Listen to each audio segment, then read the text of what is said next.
Shenoli railway स्थानकाजवळ railway थांबून रेल्वेतील 3 प्रवाशांचे दागिने आणि मोबाईल चोरून नेल्याची घटना घडली आहे। चोरट्यांनी सिग्नलवर लाल रंगाचं कापड टाकून रेल्वे थांबवली। या घटनेमुळे एकच खळबळ उडाली आहे। 2 प्रवाशांचे दागिने आणि एका प्रवाशाचा मोबाईल चोरट्यांनी चोरून नेलाय।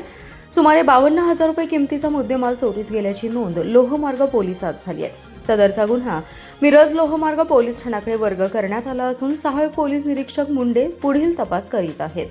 मीना विकास उमापती यांनी पोलिसात फिर्याद दिली आहे। त्यांच्यासह आशा नारायण पवार आणि रंजन साहू अशा 2 प्रवाशांचेही दागिने आणि मोबाईल चोरीस गेलेत। मीना उमापती यांची 10 ग्राम वजनाची चेन, आशा पवार यांचे 5 ग्राम वजनाचे सोन्याचे मंगळसूत्र तर रंजन साहू यांचा ॲपल कंपनीचा आयफोन चोरीस गेलाय। सुमारे 52,000 रुपये किमतीचा मुद्देमाल चोरीस गेल्याची नोंद लोहमार्ग पोलीस ठाण्यात झाली आहे। या प्रकरणी पुणे लोहमार्ग पोलीस ठाण्यात फिर्याद देण्यात आली असून मिरज लोहमार्ग पोलीस ठाण्याकडे सदरचा गुन्हा वर्ग करण्यात आला आहे। दिनांक 11 एप्रिल रोजी 2:15 वाजण्याच्या सुमारास कोल्हापूर पुणे विशेष रेल्वे गाडी ही चोरी झाली आहे।